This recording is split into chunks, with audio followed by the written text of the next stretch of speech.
warahmatullahi wabarakatuh.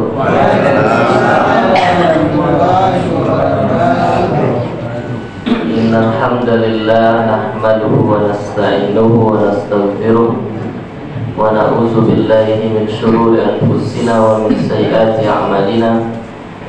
May yahdihillahu fala mudilla lahu wa may yudlilhu falan tajida lahu waliyyan mursyida. Asyhadu an la ilaha illallah wahdahu la syarika lah wa asyhadu anna Muhammadan abduhu wa rasuluh alladzi la nabiyya ba'da, amma ba'du. Bapak-bapak, ibu-ibu jamaah subuh Masjid Syura Pasar Binai yang semoga selalu dirahmati oleh Allah Subhanahu wa taala. Pertama sekali, marilah sama-sama kita bersyukur kepada Allah atas segala limpahan nikmat, rahmat, hidayah serta taufik yang Allah berikan kepada kita. Mudah-mudahan seluruh kenikmatan tersebut dapat menambah keimanan dan ketakwaan kita kepada-Nya. Amin.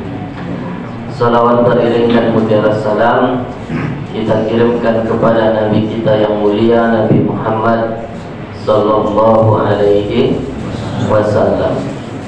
Mudah-mudahan kita semua termasuk di antara umat beliau yang mendapatkan petunjuk selama hidup di dunia dan pada hari kiamat nanti mendapatkan syafaat darinya.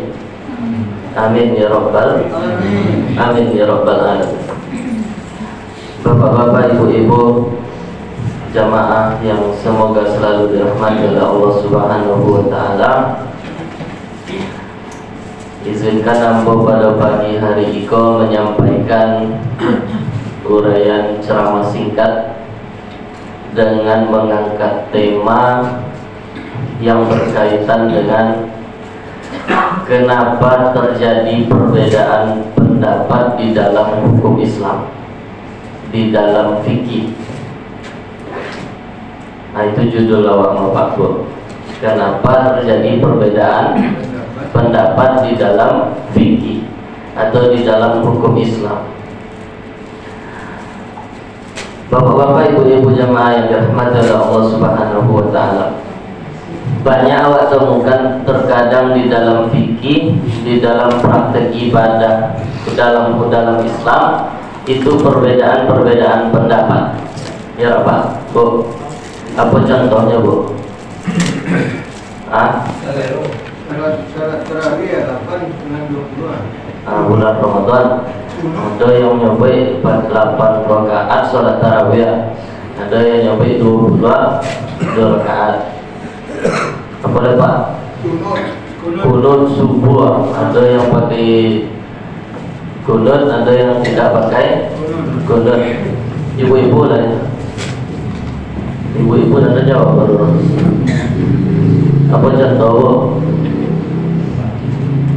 Bapak-bapak lah dua jawab ada. Hah? Salat maghrib. Bu. Salat sunnah sebelum maghrib. Salat sunnah sebelum maghrib. Tuh.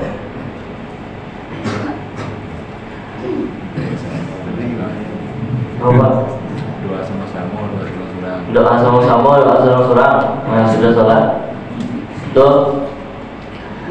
Baca bismillah, tak baca? Bismillah. Baca bismillah, tak baca bismillah. Itu baru di dalam salat. Dalam salat lah banyak awak sebutkan beberapa terjadi perbedaan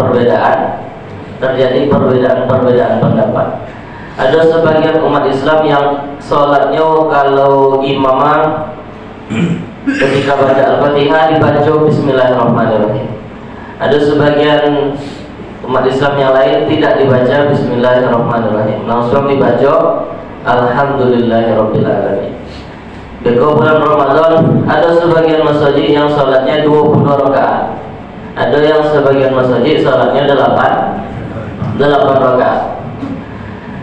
Ada yang membasuh rambutnya ketika berwudu itu hanya satu kali basuh saja. Sementara yang lain dari umat Islam ada yang membasuh rambutnya itu 3 3 kali. Dan banyak lagi contoh-contoh yang lainnya di dalam praktek ibadah umat Islam itu, dalam praktek hukum Islamnya terjadi perbedaan-perbedaan pendapat tersebut.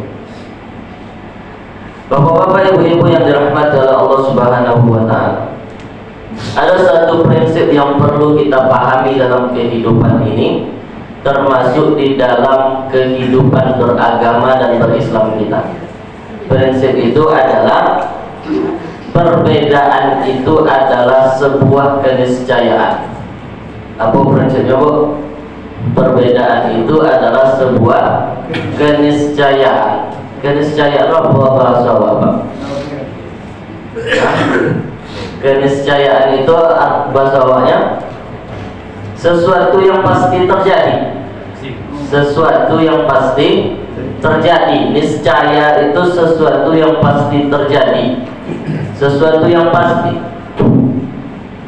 Berbeda itu, terjadinya perbedaan itu adalah sesuatu keniscayaan, sesuatu yang pasti terjadi. Tidak bisa awak paksakan semua hal dalam kehidupan awak itu harus sama. Tidak bisa awak paksakan sama. Pasti terjadi perbedaan pendapat. Kini wak tengok misalkan dalam masa jika, wak tengok dari hati kepala bapak-bapak, sama dah, Bu? Berbeda-beda. Pecinya berbeda-beda, warnanya berbeda-beda, modelnya. Walaupun sebagian ada yang sama. Ibu-ibu pun demikian. Warna mukena, apa mukena, Bu? Telokong, masalah. Warna telokongnya tidak sama, tidak bisa kita paksakan. Meskipun pada beberapa kesempatan ada penyeragaman, tapi itu sangat sedikit sekali. Tapi dalam kehidupan ini secara umum pasti terjadi perbedaan-perbedaan. Termasuklah di dalam hukum Islam, termasuklah di dalam fikih. Dalam fikih itu pasti terjadi perbedaan pendapat.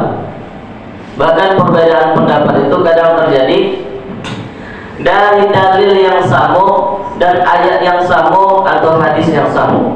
Sama hadisnya Pak Bu, tapi terjadi perbedaan pendapat. Waktu ditanya ke kelompok A, dalilnya dibacakan ayat Quran ini. Kemudian beralih ke kelompok B, karena pengamalannya berbeda, awak tanya, apa dalilnya?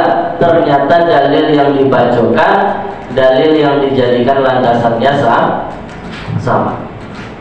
Maka bapak-bapak, ibu-ibu yang dirahmati oleh Allah Subhanahu wa taala, pada subuh hari ini ambo ingin mengedepankan mungkin 1 atau 2 alasan kenapa bisa terjadi perbedaan pendapat tadi.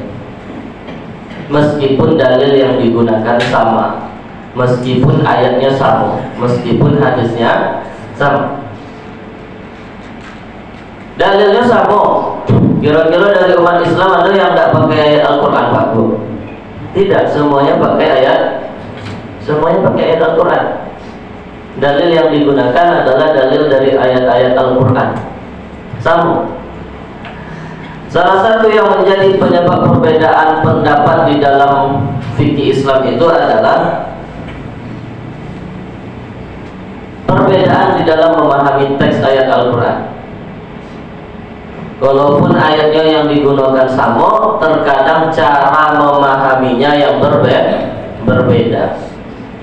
Cara memahaminya berbeda. Perbedaan dalam cara memahami ayat Al-Quran menyebabkan perbedaan dalam mengamalkan ayat Al-Quran tadi. Misalkan di dalam kasus menyentuh mushaf Al-Quran dalam kondisi tidak suci, apa hukumnya Pak Bu? Kuliah menyentuh Al-Quran, mushaf Al-Quran dalam kondisi tidak suci. Boleh Pak Bu? Tidak. Ada yang membolehkan, ada yang tidak membolehkan. Perbedaan pendapat, terjadi perbedaan pendapat. Ada sebagian mazhab yang membolehkan, ada sebagian mazhab yang lain yang tidak membolehkan. Boleh menyentuh mushaf Al-Quran walaupun dalam kondisi tidak suci. Itu sebagian mazhab. Adalah sebagian pendapat mengatakan tidak boleh menyentuh mushaf Al-Quran kecuali dalam kondisi suci. Ternyata ketika kita tengok ayat dan dalilnya yang digunakan dalam pendapat itu sama. Mereka sama-sama berdalil dengan Quran surat Al-Waqiah ayat 79, di mana Allah Subhanahu wa taala berfirman, la yamassahu illal mutahharun. Pendapat yang mengatakan boleh menyentuh mushaf Al-Quran walaupun dalam kondisi tidak suci, dalilnya adalah la yamassuhu illal mutahharun. Pendapat yang mengatakan tidak boleh menyentuh mushaf Al-Quran kecuali dalam kondisi suci, dalilnya adalah la yamassuhu illal mutahharun. Surat Al-Waqiah ayat 79. Apa arti la yamassuhu illal mutahharun? Tidaklah mushaf Al-Quran itu disentuh kecuali bagi mereka yang suci. Itu arti la yamassuhu illal mutahharun. Bagi dua mazhab ikut terjadi perbedaan pendapat. Yang pertama mengatakan boleh menyentuh mushaf Al-Quran dalam kondisi tidak suci. Pendapat yang kedua mengatakan tidak boleh menyentuh mushaf Al-Quran dalam kondisi tidak suci. Dalil yang digunakan padahal sama. Hanya saja cara di dalam memahaminya yang berbeda. Bagi yang mengatakan tidak boleh menyentuh mushaf Al-Quran kecuali dalam kondisi suci, mereka memahami ayat ini sebagai larangan. Dipahami dari ayat itu sebagai larangan. Artinya adalah tidak boleh menyentuh mushaf Al-Quran kecuali bagi mereka yang suci. Jadi kata tidak di dalam ayat itu dimaknai dengan kalimat larangan. Kata tidaknya itu adalah tidak yang bermakna larangan. Kemudian al-mutahharunnya di situ, itu maksudnya adalah malaikat. Maksudnya adalah manusia. Al-mutahharun di situ maksudnya adalah manusia. Orang-orang yang sucinya di situ maksudnya adalah manusia. Kemudian mushaf yang dimaksud dalam ayat itu adalah mushaf Al-Quran. Jadi mereka memaknai tiga kata di dalam ayat tadi itu, Pak, dengan makna tidaknya itu berarti tidak larangan. Kemudian yang kedua mushafnya yang dimaksud adalah mushaf Al-Quran.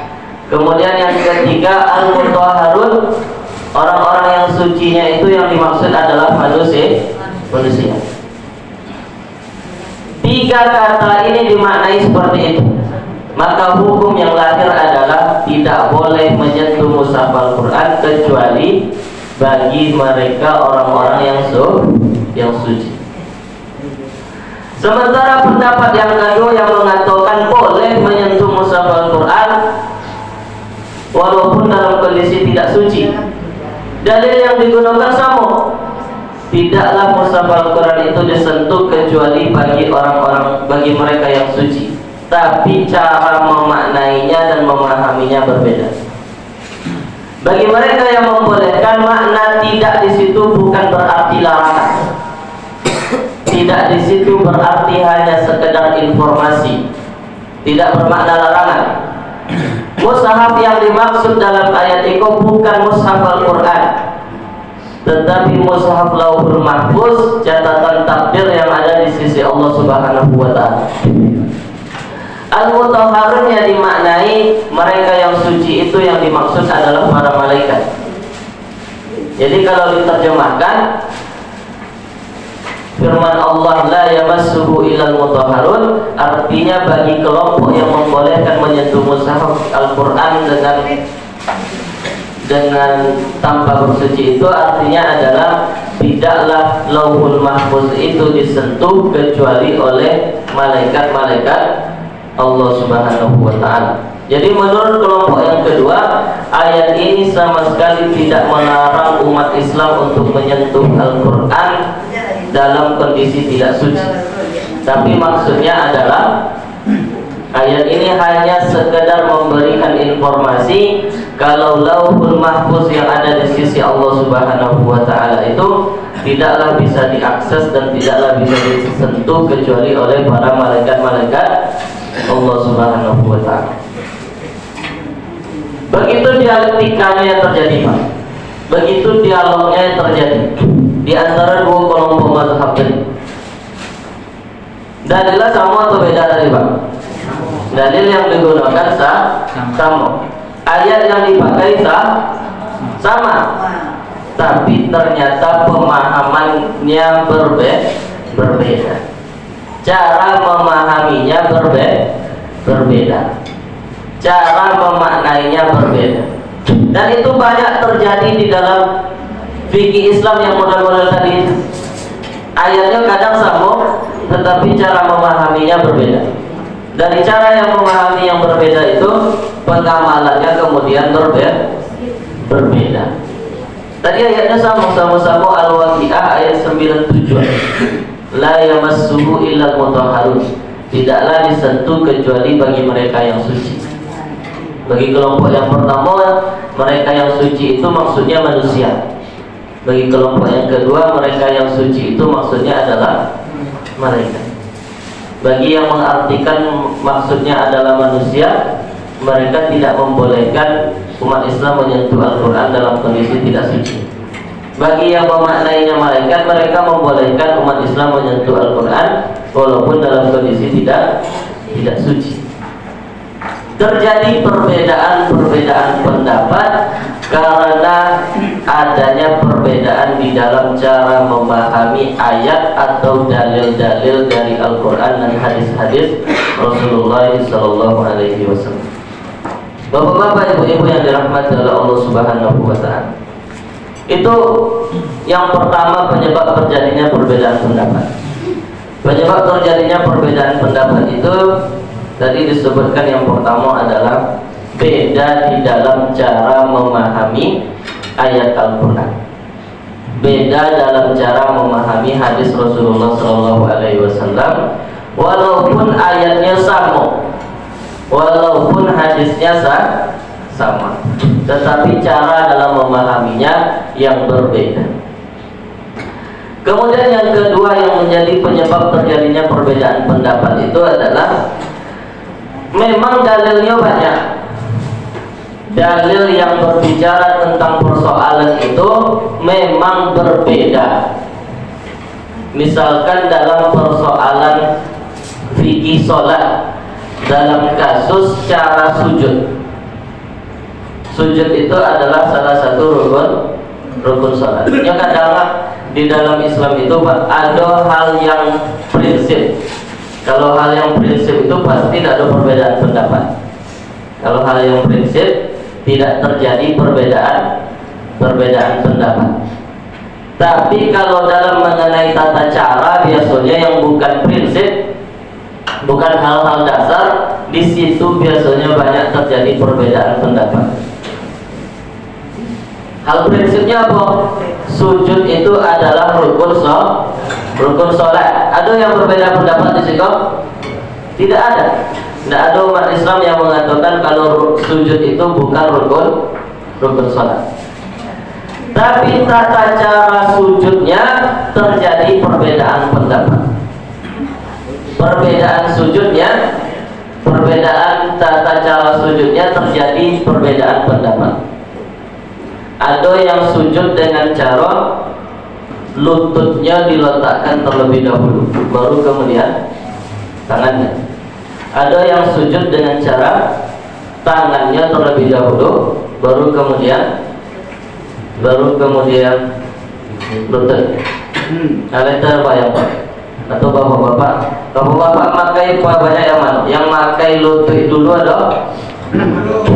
Lutut dahulu, baru kemudian tangan. Yang pakai tangan dulu ada?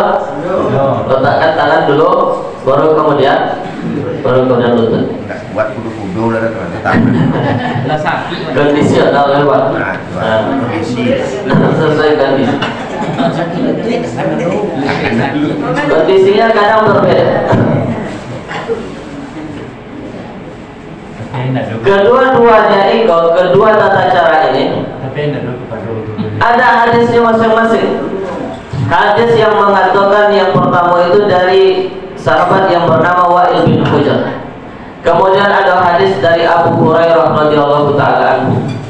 Perbedaan tata cara turun dari sujud itu bukan karena hanya perbedaan dalam cara memahami, tetapi terjadi karena memang dalilnya ada 2 atau 3 atau 4. Dalilnya memang berbeda. Sebagian dalil menyebutkan, sebagian hadisnya menyebutkan Rasulullah itu sujud dengan cara tangannya dulu. Hadis yang lain menyebutkan Rasulullah itu sujud dengan mendahulukan lututnya baru kemudian tangan. Misalkan hadis Wa'il bin Hujr.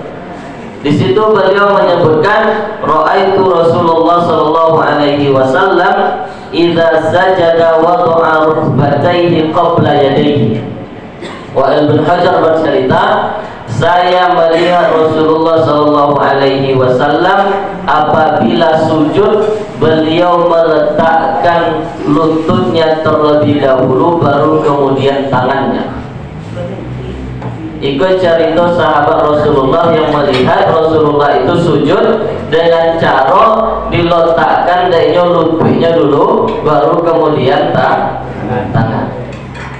Saya melihat Rasulullah apabila beliau sujud beliau meletakkan lututnya terlebih dahulu baru kemudian tangannya. Hadis ini hadis fi'li. Hadis yang melihat perbuatan Rasulullah sallallahu alaihi wasallam.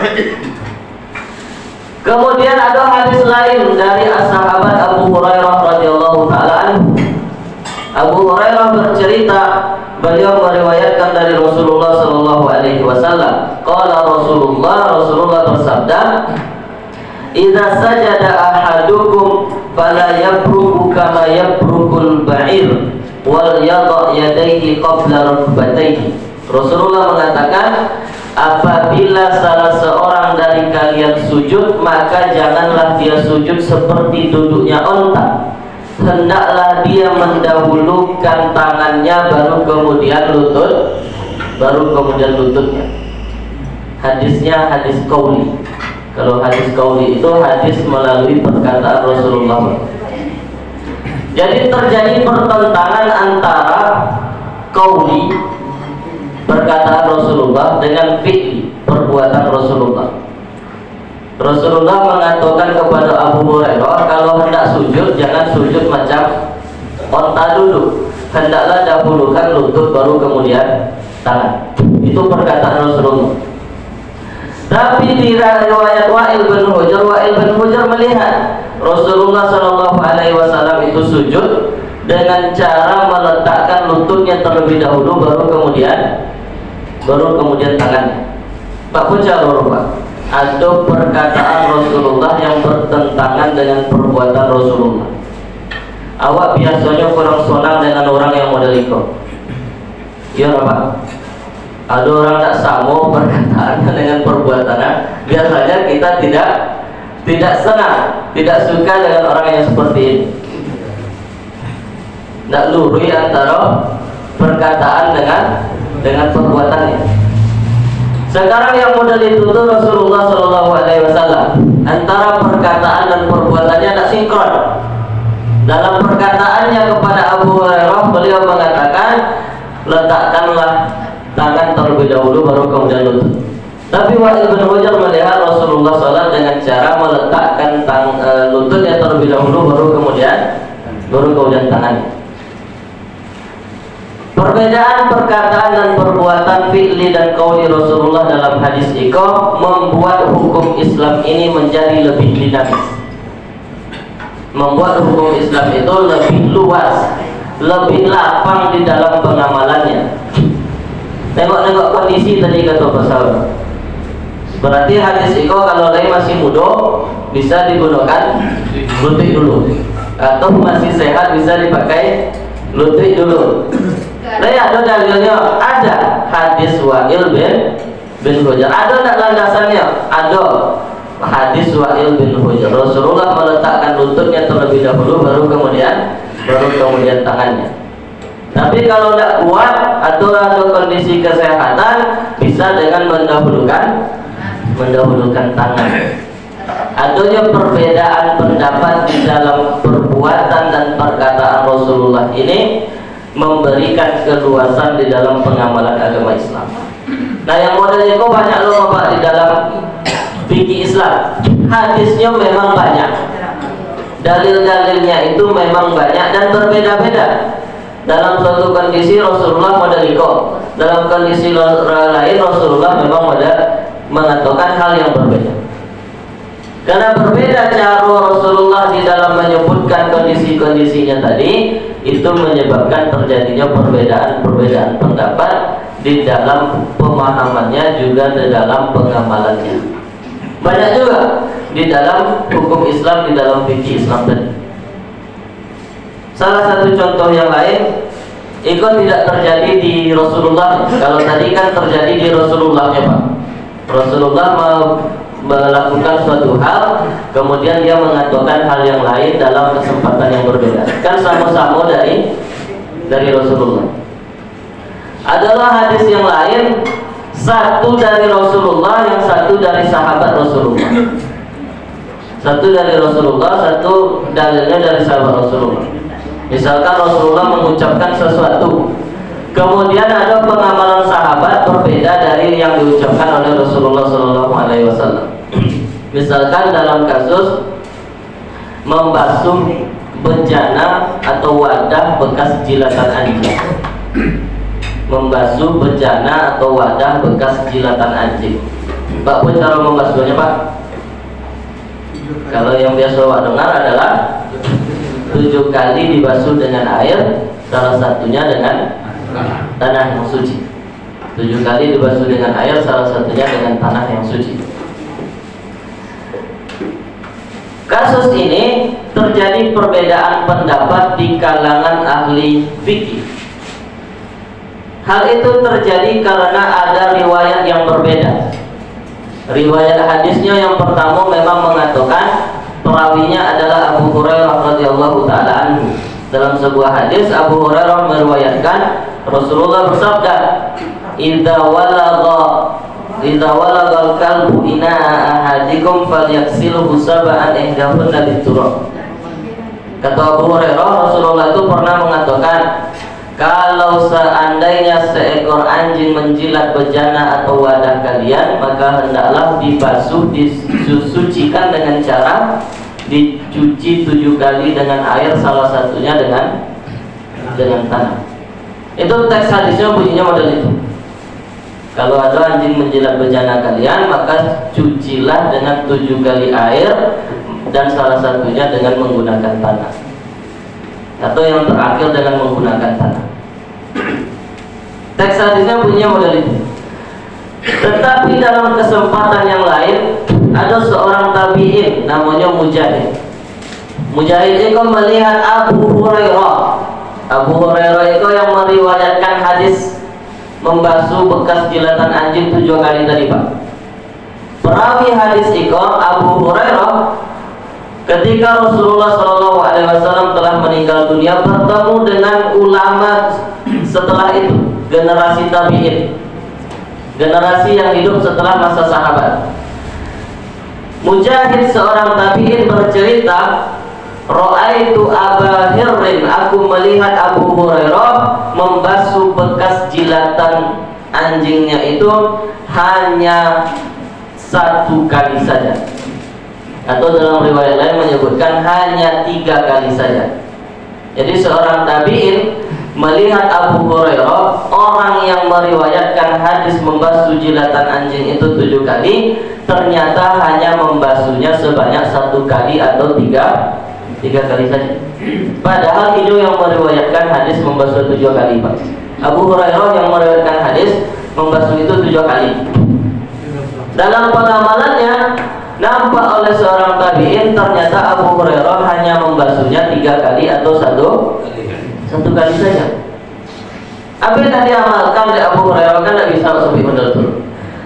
Kenapa Abu Hurairah tidak mengikuti teks hadis Rasulullah SAW? Waktu ditanyakan ke Abu Hurairah berpendapat yang wajib itu adalah membasuhnya. Kata Abu Hurairah, yang wajib itu adalah membasuhnya. Perintah membasuhnya itu yang wajib. Adapun tata cara dan jumlahnya maka itu tidak wajib. Kalau sekali laba rosya ditambah dengan sabun misalkan, maka itu sudah cukup. Itu menurut Abu Hurairah radhiyallahu taala anhu. Dia mengatakan yang wajib itu adalah perintah membasuhnya. Mengenai jumlah dan tata caranya maka itu tidak wajib alias sunnah saja, kata Abu Hurairah radhiyallahu taala anhu. Makanya dia hanya mengamalkan membasuhnya itu hanya 1 kali atau 3 kali saja paling banyak. Bapak-bapak, ibu-ibu yang dirahmati oleh Allah Subhanahu wa taala, yang seperti ini juga sering terjadi. Ada riwayat hadis ternyata orang yang meriwayatkannya atau sahabat yang meriwayatkannya punya pengamalan yang berbeda dari apa yang diriwayatkannya, dan itu biasa terjadi di dalam fikih Islam. Bapak-bapak, ibu-ibu yang dirahmati oleh Allah Subhanahu wa taala, begitulah dinamika yang terjadi, dialektika yang terjadi, dialog yang terjadi di dalam hukum-hukum Islam, di dalam fikih-fikih Islam. Setidaknya tadi ada 3 penyebab mengapa terjadi perbedaan pendapat di dalam pengamalan, terutama dalam pengamalan ibadah umat Islam. Yang pertama tadi, cara di dalam memahami ayatnya yang berbeda.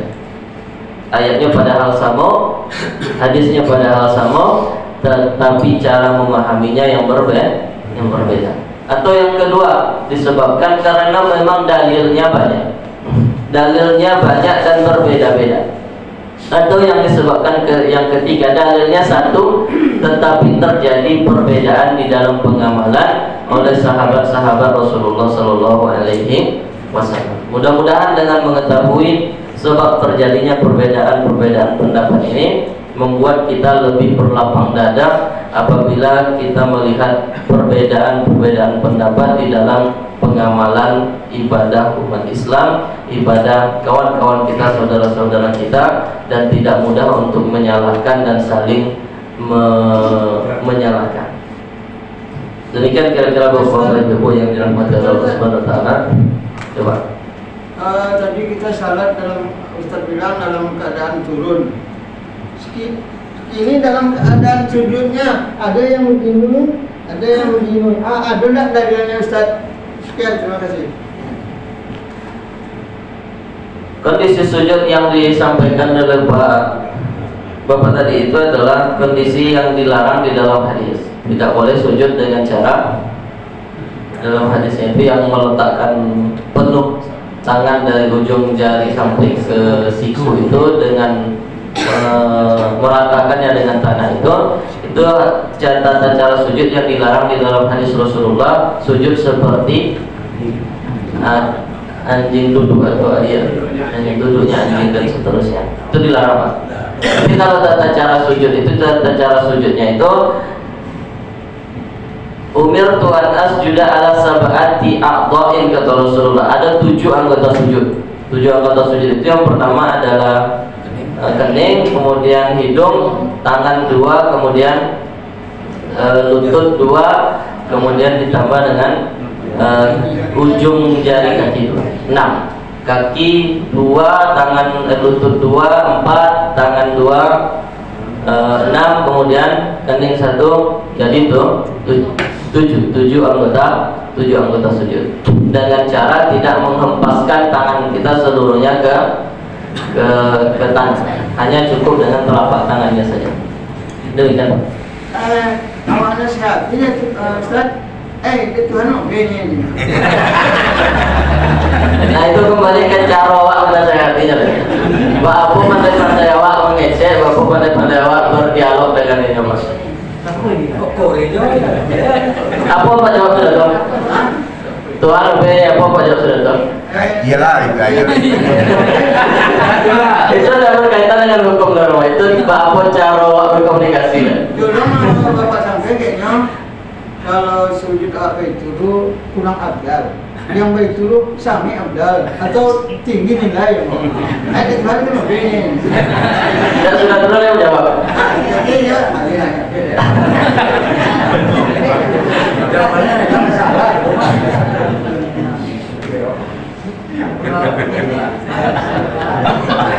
Itu cara komunikasi lah Pak. Cukup Bapak Ibu. Nah, awak ingin nak endor, jadi orang lu seandainya awak sesudah orang lu tidak akan nih.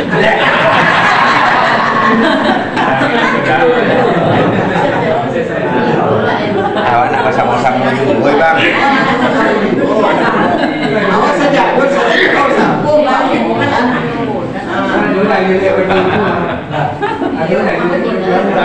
Akan itu ada dari nak, kalau kita sampai dia kau baca tak dilarang oleh Nabi katanya. Itu ada dari legal Nabi itu dari legal. Ayo.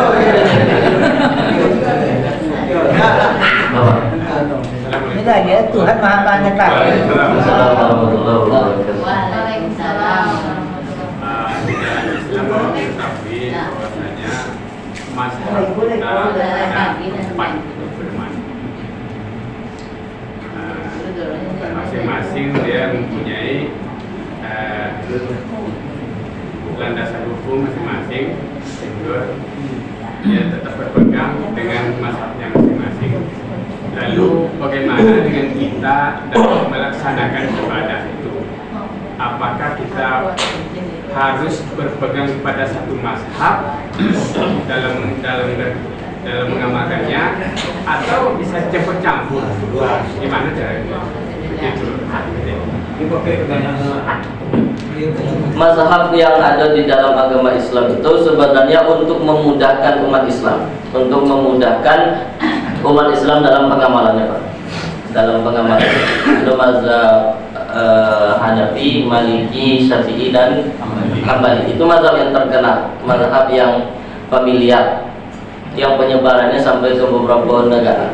Sebenarnya ada mazhab-mazhab yang lain, macam mazhab Zahiriyah, macam mazhab Abu Thawrin, mazhab-mazhab yang lainnya. Itu ada banyak sebenarnya dalam fikih hukum Islam. Akan tetapi yang terkenal atau yang masyhur, yang familiar itu, yang besar itu adalah empat mazhab ini.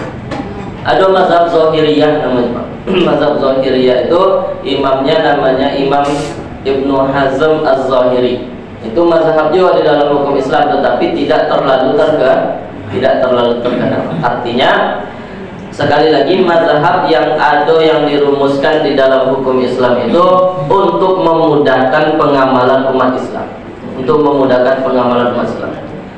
Misalkan kan awak segalanya tidak mungkin mempelajari dan meneliti ayat-ayat Al-Quran dan hadis-hadis Rasulullah berapa? Ayat Al-Quran itu ada 6.666 ayat. Hadis-hadis Rasulullah itu tersebar dalam banyak-banyak kitab hadis. Ada Sahih Bukhari, Sahih Muslim, Sunan Ibnu Majah, Sunan Abi Daud, Sunan Tirmizi, Sunan Nasa'i dan Sunan Ahmad dan lain-lain. Banyak buku-buku hadisnya. Kalau seandainya awak dibebankan kewajiban untuk mempelajari Al-Quran dan hadis-hadis tadi, segalanya oleh sanggup apa? Tidak sanggup kita pelajari seluruh ayat Quran tadi, kemudian buat kesimpulan hukum surah. Baca ayat Quran, cari hadis Rasulullah, buat ayat kesimpulan hukum surah. Bisa? Tidak bisa. Tidak bisa kita lakukan pekerjaan yang begitu berat tadi dengan mempelajari secara detail ayat-ayat Al-Quran, hadis-hadis Rasulullah, pendapat-pendapat sahabat, nalar fikihnya. Karena kita tidak mampu semuanya mempelajari hal-hal itu, maka ada jalan yang memudahkannya. Salah satunya adalah mazhab. Ada mazhab Hanafi, ada mazhab Maliki, ada mazhab Syafi'i, ada mazhab Hambali dan mazhab fikih lainnya. Itu untuk memudahkan dibuat rumusan secara khusus. Dulu kan Rasulullah waktu mengajarkan sahabatnya sholat kan tidak dikumpulkan dari sahabatnya Rasulullah. Dan dikumpulkan dari kemudian disampaikan rukun sholat itu yang pertama kan tidak disampaikan Rasulullah udah gitu loh. Waktu Rasulullah mengajarkan sahabatnya sholat itu kan caranya tidak dengan cara pengajaran model macam hari itu. Kalau belajar di sekolah, belajar di madrasah, di pesantren kan disampaikan syarat sholat. Syarat sah sholat itu yang pertama adalah wudu. Kemudian syarat wajib sholat masuknya waktu. Rukun sholat ada 13. Niat dan serta takbiratul ihram, berdiri dengan sikap berdiri dan seterusnya. Itu kan rukun-rukun dan syarat-syarat yang telah dirumuskan, disusun belakang. Siapa yang nyusunnya? Para ulama mazhab tadi. Waktu wak baca itu tidak payah wak meneliti ayat Quran dan hadis-hadisnya, tidak payah tidak menyulitkan kita untuk meneliti hal tadi. Cukup dengan adanya pengajaran dan susunan rumusan pengajaran yang disediakan oleh para mazhab yang ada tadi. Itu yang pertama. Kemudian yang kedua dalam pertanyaan Bapak tadi adalah apakah wajib bagi kita untuk bermazhab? Kalau dikatakan wajib, sekali lagi terjadi perbedaan pendapat. Ada yang mengatakan wajib hukumnya bagi umat Islam itu untuk bermazhab. Wajib hukumnya bagi umat Islam untuk bermazhab. Kemudian yang kedua yang mengatakan tidak wajib bagi umat Islam untuk bermazhab. Yang wajib bagi dia adalah mempelajari apa yang menjadi kewajiban dia sebagai umat Islam. Misalkan ini hendak poe haji, maka wajib baginya untuk belajar haji. Dia mau berpuasa, maka wajib bagi dia untuk mempelajari hal-hal yang berkaitan dengan puasa. Kalau ulun berangkat haji, maka belum wajib bagi dia mempelajari hukum haji. Kewajibannya datang ketika waktu untuk belajar, waktu untuk melakukannya pun telah datang. Kemudian berkaitan dengan mencampur mazhab-mazhab tadi. Mencampur mazhab-mazhab tadi itu ada konsep di kalangan para ulama, itu disebut dengan istilah talfiq. Talfiq itu artinya adalah mencampur antar pengamalan mazhab. Itu boleh dilakukan dengan syarat bukan termasuk hal yang membatalkan salah satu mazhab. Misalkan kalau seandainya rukunnya yang dipakai adalah rukun dalam mazhab Syafi'i, setelah itu dipakai pembatalnya karena nampaknya lebih sonang dan ringan dari mazhab Hanafi, diambil pembatal dari mazhab Hanafi, maka ini tidak dibolehkan. Itu nondak ngambil yang mudah-mudah berarti diambil yang senang-senang. Pembatalnya itu nampak lebih ringan dalam mazhab Hanafi, mampu pakai yang mazhab Hanafi. Rukunnya nampaknya lebih ringan dari mazhab Syafi'i, maka mengambil mazhab Syafi'i. Nah, itu tidak diperbolehkan. Ada beberapa hal yang diperbolehkan, tapi yang model tadi itu tidak diizinkan. Demikian kira-kira. Cukup? Ada habis.